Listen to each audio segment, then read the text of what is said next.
Hello students, welcome to my channel. তো তোমরা সকলেই জানো যে ডাব্লিউবিসিএস 2025-এর নতুন ডেসক্রিপটিভ প্যাটার্ন কিন্তু already West Bengal public service কমিশনের তরফ থেকে অ্যানাউন্স করে দেওয়া হয়েছে। এবং এই ডেসক্রিপটিভ প্যাটার্নটা কিন্তু নিয়ার অ্যাবাউট 80% ইউপিএসসির সাথে সিমিলার। ইউনিয়ন পাবলিক সার্ভিস কমিশনের যে সিভিল সার্ভিস এক্সামিনেশন হয় তার সাথে সিমিলার। হয়তো মার্কস ডিভিশন এবং পেপার লেন্থ বা লেভেল অফ কোয়েশ্চেন এগুলো ডিফারেন্ট হতে পারে, বাট 80% কিন্তু syllabus same as per UPSC civil service examination. আলাদা কি রয়েছে? সম্পূর্ণ আলাদাভাবে যদি দেখা হয়, বেঙ্গল আর্ট অ্যান্ড কালচারের উপরে যে পেপারটা রয়েছে সেটা কিন্তু সম্পূর্ণভাবে ইউপিএসসি থেকে আলাদা। তো যারা ইউপিএসসির প্রিপারেশন নিচ্ছ তারা যদি শুধুমাত্র বেঙ্গল আর্ট অ্যান্ড কালচার এই টপিকটা এক্সট্রা তোমরা রেডি করতে পারো, তাহলেই কিন্তু নতুন ডেসক্রিপটিভ প্যাটার্নের ডাব্লিউবিসিএস তোমরা ইজিলি ক্র্যাক করতে পারবে। এবার এই বেঙ্গল আর্ট অ্যান্ড কালচার কি? ইউপিএসসিতে হচ্ছে overall Indian art and culture থাকে from the ancient period to the modern times. But Bengal art and কালচারের যে পেপারটা সেখানে কিন্তু শুধুমাত্র ওয়েস্ট বেঙ্গলের আর্ট অ্যান্ড কালচারের উপর এমফেসিস করা হয়েছে from the ancient period to medieval period to the modern times. তো আজকে এই ভিডিওতে আমি তোমাদের কিছু ফ্রি ক্লাস আমি চ্যানেলে দেবো, যেখানে তোমাদের কিভাবে পড়তে হবে, টপিক কিরকম হবে সেগুলোর উপর একটা আইডিয়া পাবে। আমি চ্যাপ্টার ওয়াইজ ধরে ধরে কিন্তু তোমাদের পড়াবো, তো ভিডিওটা শেষ অবধি দেখবে। প্রথমেই হচ্ছে tradition and culture of Bengal. The পেপারটার নাম হচ্ছে tradition and culture of Bengal. তো তার মধ্যে টোটাল তোমরা সকলেই জানো যে 250 মার্কসের একটা পেপার থাকবে। এবার এখানে কালচারাল অ্যাসপেক্ট অফ বেঙ্গলে 60 মার্কস রয়েছে। ঠিক আছে, কালচারাল অ্যাসপেক্ট অফ বেঙ্গল বলে একটা পার্ট রয়েছে, যেই পার্টে 60 মার্কস তোমার রয়েছে, যার আন্ডারে রয়েছে Bengal school of art, art and nationalism. অর্থাৎ বেঙ্গল স্কুল অফ আর্ট কি হয়? বেঙ্গল স্কুল অফ আর্ট কিন্তু মোটামুটি 1850s এর পর থেকে কিন্তু আস্তে আস্তে ডেভেলপ হওয়া স্টার্ট করে, মানে পুরোপুরি বাঙালি স্টাইলে বা আমাদের বেঙ্গল স্টাইলে হওয়া স্টার্ট করে। অবভিয়াসলি এটাকে আমাদের আনডিভাইডেড বেঙ্গল ধরতে হবে, কেন তখন তো ডিভিশন হয়নি বেঙ্গলের।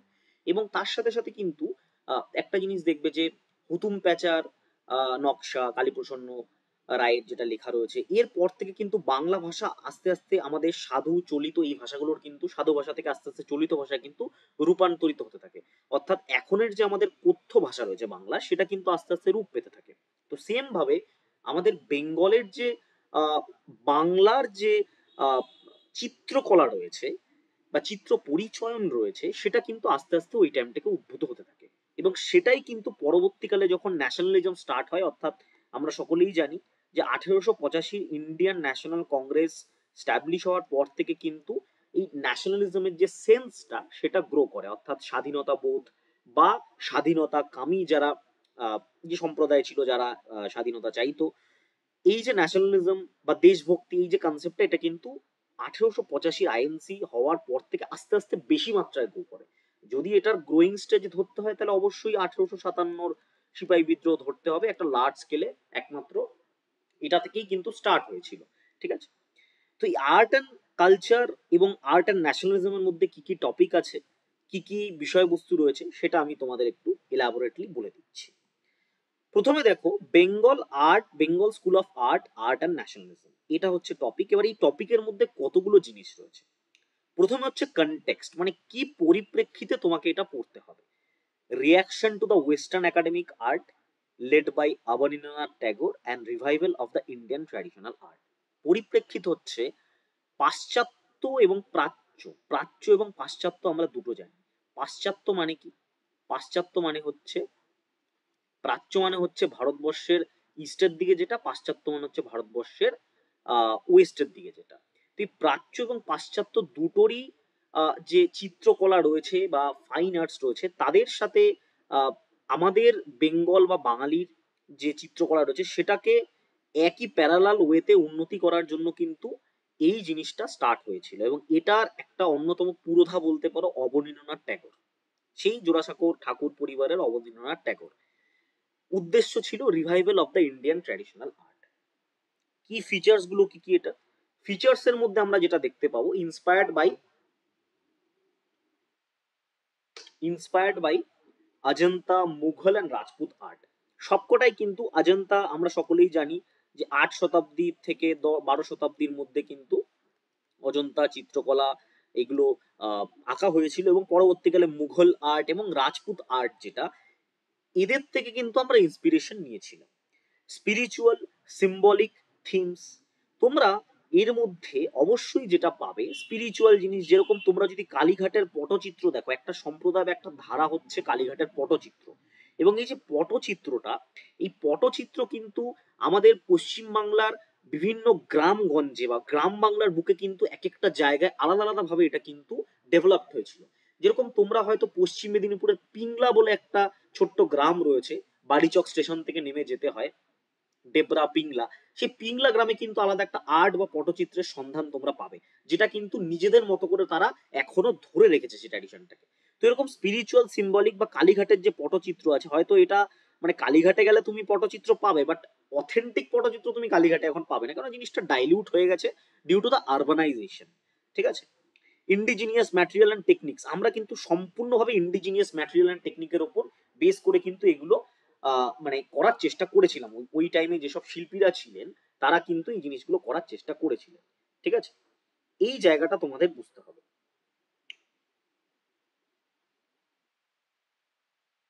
এবার এখানে একটা মেজর জায়গা রয়েছে, রিজেকশন অফ অয়েল পেন্টিং, অর্থাৎ আমরা অয়েল পেন্টিংটাকে বাদ দিয়ে সাধারণ জল রঙে কিন্তু জিনিসটা করার চেষ্টা করেছিলাম।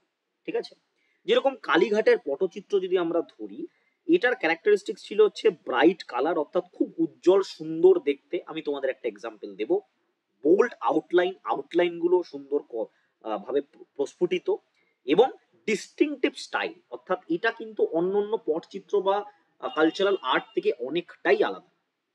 ওয়াশ টেকনিক প্রিফার করা হতো, একটা অন্য রকমের টেকনিক। আর্ট অ্যান্ড ন্যাশনালিজম কিভাবে যুক্ত, কালচার, প্রাইড অ্যান্ড হেরিটেজ এগুলোকে রক্ষা করার জন্য। স্বদেশী মুভমেন্ট, বঙ্গভঙ্গ, তার সাথেও এদের কানেকশন ছিল, সেটা আমাকে দেখতে হবে। Art as a resistant to Bengal colonialism, অর্থাৎ ব্রিটিশদের বিরুদ্ধে কিন্তু অনেক রকমের কাব্যিক চিত্র, কৌতুক বা বর্তমানে আমরা যাকে কমিক্স বলি, সেগুলোও কিন্তু প্রচুর পরিমাণে ওই টাইমে আঁকা হয়েছে। And promotion to the pan Asian unity, India, Japan and China, এই তিনটে এন্টিটিকে কিন্তু একসাথেই করা হয়। ওই কারণে দেখবে আমাদের বেঙ্গল আর্টের মধ্যে জাপান এবং চায়নার কিন্তু অনেক ইনফ্লুয়েন্স রয়েছে। ইভেন শান্তিনিকেতন, যেটা ওয়ান অফ দ্য প্রমিনেন্ট বলতে পারো একটা প্রাতিষ্ঠান, একটা প্রতিষ্ঠান বেঙ্গল আর্ট অ্যান্ড কালচারের, সেখানেও কিন্তু জাপান এবং চায়নার আলাদা করে আর্ট অ্যান্ড কালচারাল ইনস্টিটিউশন রয়েছে। এবং রবীন্দ্রনাথের সাথেও কিন্তু জাপান এবং চায়নার যথেষ্ট ভালো সম্পর্ক ছিল, মানে কালচারাল দিক থেকে এবং লিটারারি সাহিত্যের দিক থেকে, দুদিক থেকে। প্রমিনেন্ট আর্টিস্ট কারা ছিলেন, অবনীন্দ্রনাথ ট্যাগর সভাপতি প্রথমে আসবেন, নন্দলাল বসু, অসিত কুমার হালদার, ক্ষিতীন্দ্রনাথ মজুমদার। এবার ক্রিটিসিজমও রয়েছে, foundation of modern Indian art supported by E B Havell, অর্থাৎ ব্রিটিশরা সাপোর্ট করেছিল, এবং টু কমপ্লেক্স, অনেক ক্ষেত্রে বলা হয় যে বেঙ্গল আর্ট অ্যান্ড ন্যাশনালিজম যে আর্ট রয়েছে এটা অনেক ক্ষেত্রে খুবই জটিল হতো, সাধারণ মানুষের কাছে এটা ততটা পৌঁছতে পারেনি, সেগুলো পরের বিষয়। তো এটা হচ্ছে overview of the Bengal school of art, art and nationalism. এবার যদি পরের জায়গায় আমরা দেখি উদ্ভব এবং প্রেক্ষাপট, আমরা যদি এটা এখান থেকে দেখি যে ব্রিটিশ শাসনকালে পশ্চিমা একাডেমিক শিল্পশৈলীর বিরুদ্ধে প্রতিক্রিয়া হিসেবেই এই ধারার উদ্ভব হয়। নেতৃত্ব দেন অবনীন্দ্রনাথ ঠাকুর, যিনি রবীন্দ্রনাথ ঠাকুরের ভাইপো ছিলেন।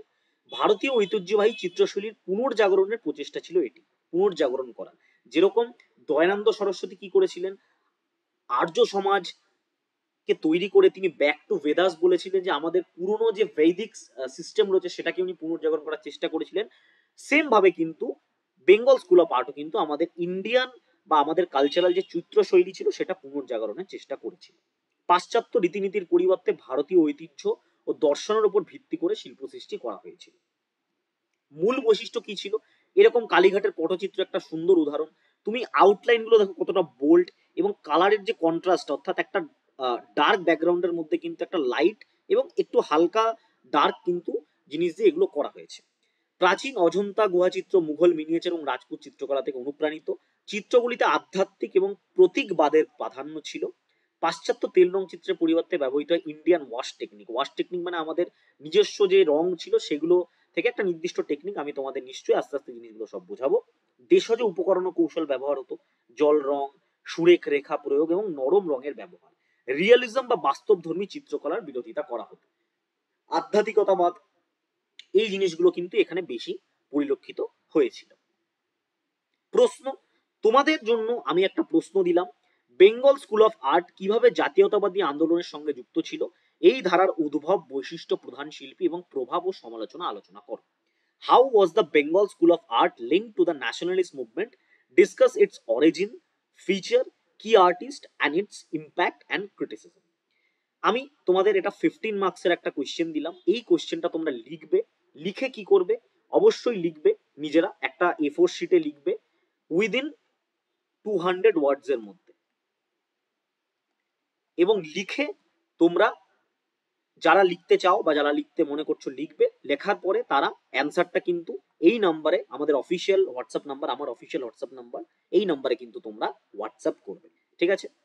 এবং এছাড়াও ভূমিকা, মানে এই টপিকের মধ্যে কি কি রয়েছে, ব্রিটিশ উপনি, মানে এই যে কোশ্চেনটা, এই কোশ্চেনটা তোমরা কিভাবে লিখতে পারো, একটা ভূমিকা দেবে, ব্রিটিশ উপনিবেশিক প্রেক্ষাপটে শিল্প চর্চা, উদ্ভব দেবে, বৈশিষ্ট্য দেবে, দেশীয় কৌশল, ওয়াশ টেকনিক, আধ্যাত্মিকতা, জাতীয়তাবাদ, স্বদেশী আন্দোলনের প্রভাব, শিল্পীদের নাম, তাদের অবদান, প্যান এশিয়ানিজমের ধারণা, মানে ইন্ডিয়া, চায়না, জাপান, এই তিনটের সাথে কিভাবে আমরা অ্যালাইন করে এগোতে চেয়েছিলাম, প্রভাব এবং পরবর্তী সমালোচনা বা ওয়ে ফরওয়ার্ড। এইভাবে কিন্তু তোমরা অ্যান্সারটা লিখবে। লিখে অবশ্যই আমার হোয়াটসঅ্যাপে তোমরা টেক্সট করো, এবং এই সংক্রান্ত আরো বিষয়ে জানার জন্য তোমরা নিচের যে হোয়াটসঅ্যাপ গ্রুপ রয়েছে কমেন্ট বক্স এবং ডেসক্রিপশন বক্সে, সেখানে অবশ্যই জয়েন হয়ে যাও এবং চ্যানেলটাকে অবশ্যই সাবস্ক্রাইব করে রাখো। আশা করি ভিডিওটা তোমাদের ভালো লাগলো। Thank you, subscribe to the channel.